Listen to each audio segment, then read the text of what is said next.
Hay muchos personajes animados que son inspirados en base a Hermes. En los cómics los vemos representados como Flash en el universo de DC Comics, Quicksilver en el universo de Marvel. Asimismo, el Doctor Strange también tiene muchas características de Hermes, por esa posibilidad de viajar entre dimensiones, a través del ojo de Agamotto poder ver el futuro y las infinitas posibilidades. Y en el mundo de los cómics también tenemos una representación femenina de Hermes, pues también está presente en las mujeres. Podemos verlo a través de Gatúbela del universo de Batman. En el mundo de los videojuegos lo vemos a través de Sonic el Erizo. Otra franquicia de películas muy queridas son las de Piratas del Caribe de Disney. Allí lo vemos representado como el capitán Jack Sparrow. En series animadas como los Looney Tunes lo vemos representado en el astuto Bugs Bunny. Tenemos la representación de Robin Hood como un buen arquetipo del Hermes Dolios. En películas del Señor de los Anillos, el Hobbit fácilmente es Gandalf el mago. En los cuentos de hadas siempre lo representan con los zorros, pues siempre son maliciosos, astutos y mentirosos. Un arquetipo que está presente en las personas del signo de Géminis, tanto en hombres como mujeres. Hermes está más presente de lo que creemos en la cotidianidad de nuestras vidas, pues siempre tenemos allí personas que hacen su labor de Hermes con nosotros, facilitándonos información, intuición o precognición. En el mundo de la psicoterapia, sin duda alguna, Hermes siempre está muy presente, pues definitivamente es parte del arquetipo del psicoterapeuta. ¿Y tú habías contemplado esta dimensión de Hermes? Te leo en los comentarios. Bienvenido a Arca de Sabiduría.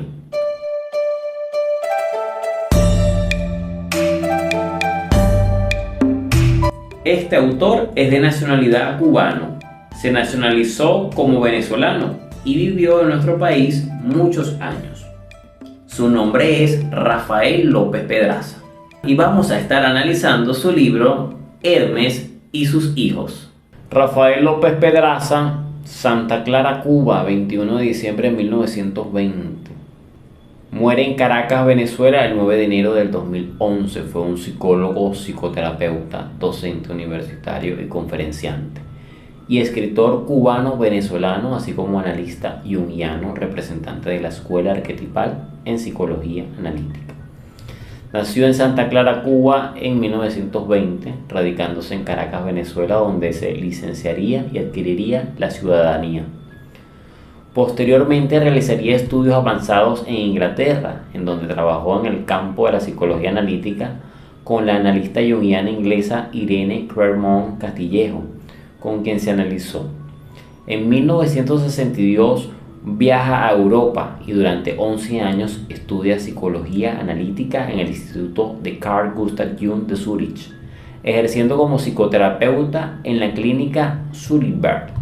Allí su terapeuta fue James Hillman, coordinando un conjunto de seminarios que serían la matriz posterior de lo que se denominaría psicología arquetipal. En 1974 regresa a Caracas e inicia su práctica psicoterapéutica privada, ejerciendo a su vez como docente y escritor. De 1976 a 1989 dicta seminarios de mitología clásica en la Escuela de Letras de la Universidad Central de Venezuela. Miembro individual de la Asociación Internacional de Psicología Analítica, ha dictado conferencias y seminarios tanto en Europa como en América, siendo reconocido internacionalmente por su labor en el campo de la psicología junguiana, especialmente en el área de la mitología. Falleció en Caracas, Venezuela, el domingo 9 de enero del 2011 a los 90 años de edad. Este libro, Hermes y sus hijos, es el primero, publicado en 1977 en inglés. Después escribe La psicología de después de la catástrofe. Dionisios en el exilio, lo escribe en el año 2000. Ansiedad cultural, en el 2001.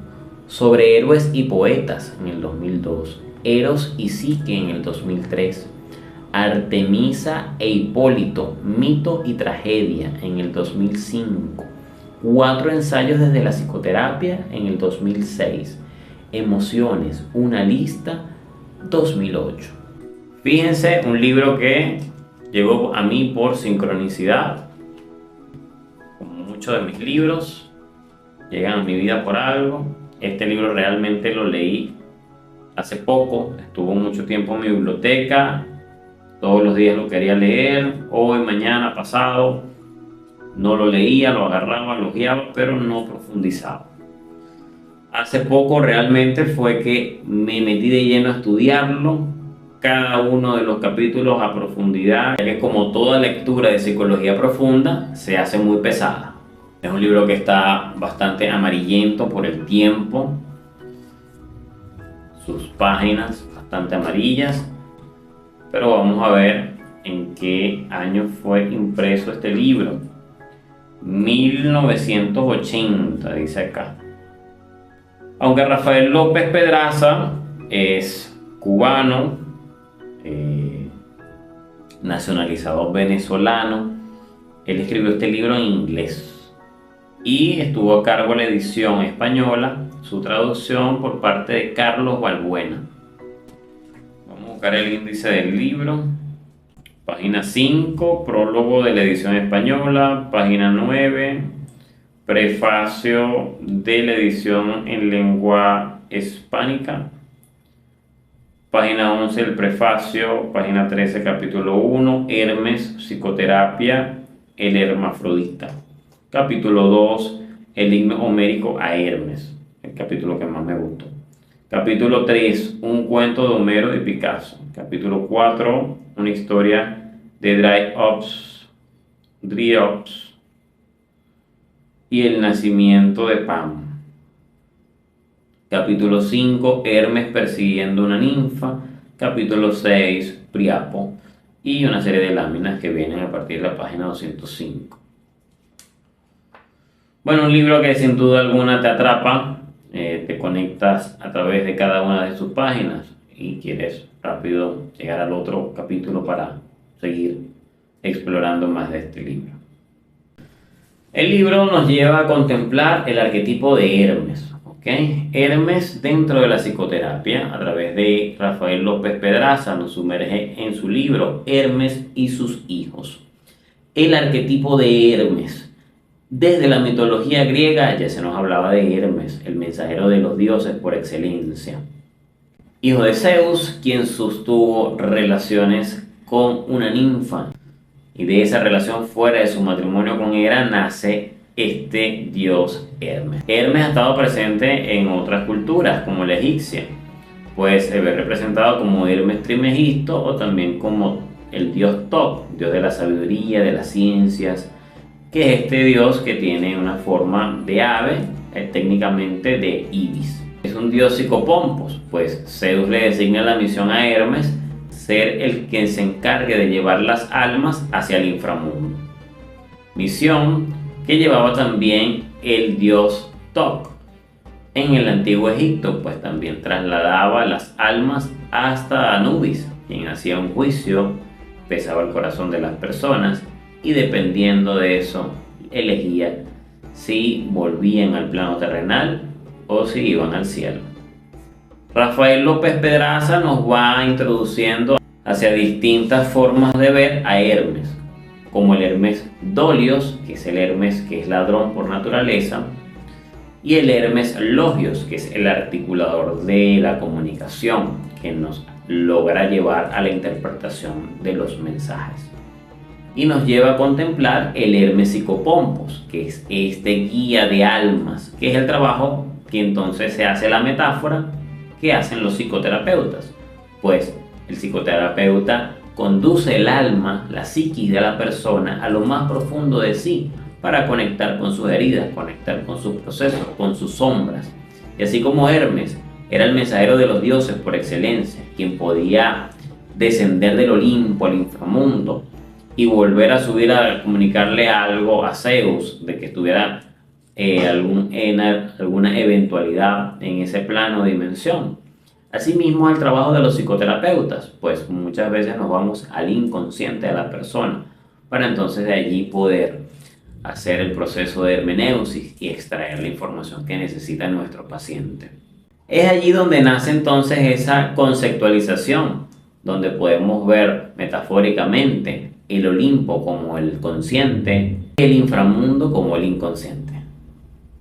A través de las páginas amarillentas de este libro, Rafael López Pedraza nos va introduciendo a el mundo de Hermes, pero sobre todo en el capítulo 2, que es donde nos conecta con el himno homérico a Hermes. Allí podemos observar detalladamente cómo Rafael López Pedraza va analizando desde la psicología profunda y arquetipal el himno homérico a Hermes. Desde un primer momento nos conecta con el Hermes Dolios, ese Hermes ladrón, pues por naturaleza nació y se escabulló, se escapó de su madre, de la cueva donde habitaba, y se fue con un deseo de saciar su estómago, pues tenía muchas ganas de comer carne. En esa aventura, Hermes llega hasta el rebaño de nada más y nada menos que del dios Apolo, su medio hermano. Allí logra secuestrar parte de la manada del rebaño del dios Apolo. Y como dice el mismo Hermes, lo difícil no era robarlos. Lo difícil no era robar el rebaño, sino que no se dieran cuenta, que no existiera ningún tipo de sospecha, de señal de que él lo había hecho, haciéndolos caminar a la inversa y tapando todo lo necesario para que nadie se diera cuenta. Al llegar a un lugar seguro, Hermes entonces se dispuso a matar a alguno de estos animales y comer la carne de los mismos. Y los demás los ofreció a cada uno de los dioses, incluyéndose a sí mismo, pues ya él tenía la conciencia de que él era un dios. Apolo, al llegar y darse cuenta que faltaba parte de su rebaño, entró en cólera y llamó a los sátiros, unas especies mitológicas que son mitad hombre y mitad cabra. A ellos, que son muy astutos, les designó la misión de buscar su rebaño o conseguir con quién se había atrevido a robar al dios Apolo, el dios solar. Así que los astutos sátiros fueron en búsqueda del responsable de robar a Apolo. En esa larga travesía empezaron a escuchar una melodía. Era un sonido de un instrumento jamás escuchado. Había sido creado por Hermes horas antes de robar el rebaño. De allí Hermes creó la primera lira. Guiados por el sonido de este maravilloso instrumento, los sátiros llegan a la cueva de la ninfa, la madre de Hermes, quien, sorprendida por la visita de estos seres, les pregunta qué hacen acá. A lo que ellos responden: estamos buscando al responsable, estamos buscando al ladrón que se atrevió a robar a Apolo y creemos que es tu hijo. Los sátiros se habían dado cuenta que habían restos de estos animales allí en la cueva. A lo que la ninfa dice: pero si es tan solo un bebé, está recién nacido, ¿cómo puede ser capaz de eso? Realmente Hermes ya estaba allí en su cuna, como si nada, como todo un bebé. Corriendo fueron los sátiros a avisarle a Apolo lo que habían descubierto. Lleno de cólera, llegó Apolo a la cueva de la ninfa, exclamando su rebaño, a lo que el mismo Hermes le responde: hermano, ¿cómo voy a ser yo si apenas tengo horas de nacido? Palabras que hirvieron aún más la sangre de Apolo, quien era mucho más rígido y testarudo. Se sorprendió muchísimo de la astucia de su medio hermano, pero aún así no le tembló el pulso para llevarlo ante su padre Zeus y allí juzgarlo. Zeus estaba impresionado. A su vez, miraba con ojos de admiración al joven y recién nacido Hermes, su hijo. Aunque se mostraba muy serio por dentro, estaba lleno de una gracia insostenible, pues este Hermes recién nacido ya había logrado enojar a su medio hermano Apolo, que siempre se mostraba muy parco, muy rígido. Entre esa disputa, Apolo empieza a negociar con Hermes, y allí vemos una de las otras características de Hermes y un rol que luego el mismo Zeus le delegaría, convirtiéndose en el dios de los mercaderes, bien, el dios de los ladrones. Como es el accionar de la psicoterapia, pues muchas veces uno logra adentrarse en la psiquis de la persona y poder sustraer elementos que se puedan compartir y que puedan ayudar en el darse cuenta de la persona. Rápido y astuto, el buen Hermes, siendo entonces delegado también las funciones de dios de los mercantes, de los negocios, pues es muy habilidoso con el verbo y lo deja demostrado muy bien Homero a través del himno. Hay un diálogo importante entre Apolo y Hermes y es el siguiente. Hijo de Maya, guía y murmullero, temo que puedas robarme a un tiempo la lira y mi curvo arco, pues tienes el oficio asignado por Zeus de establecer hazañas de trueque entre los hombres, o todo lo ancho de la faz de la tierra. Ahora bien, si tan solo me hicieras el gran juramento de los dioses, ya sea sintiendo con tu cabeza o por las potentes aguas de Estigia, podrás hacer todo aquello que te plazca y complacer mi corazón.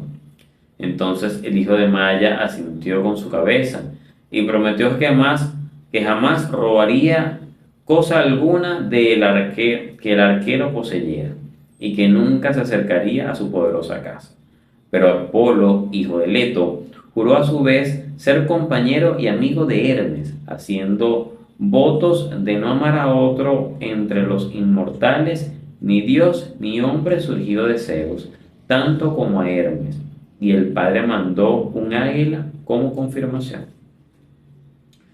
Acá vemos, esta interacción entre los hermanos, que tuvieron un encuentro bastante tortuoso en primera instancia, pero aún así el testarudo Apolo se sentía maravillado por su medio hermano y juró amarlo eternamente. Acá vemos también otra parte del arquetipo de Hermes, que es ese Hermes Logios, ese Hermes que puede también vislumbrar otras posibilidades, una mayor capacidad de intuición y de predecir cosas que puedan pasar. Pues la mente de Hermes, y como lo vemos en su figura arquetipal a través de las alas que tienen sus zapatillas y que tienen su cabeza, puede ir tan rápido. Son atributos que le entrega Zeus para que pueda convertirse en el más rápido de los dioses. Acá tenemos una figura de lo que viene siendo el psicopompos.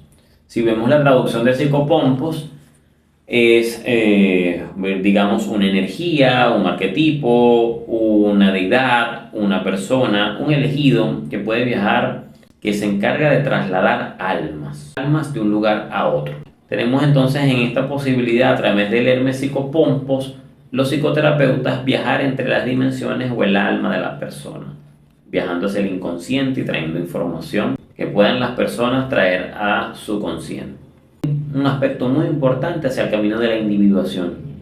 Para Carl Jung, Hermes es un símbolo de trascendencia y lo vemos en su misma figura arquetipal, pues cuando vemos su cetro de poder vemos que convergen dos serpientes que son símbolo de la sabiduría, pero también de la ascensión espiritual. Van desde lo más bajo hasta lo más elevado, una integración de polaridades, luz y sombra, ánima y ánimos.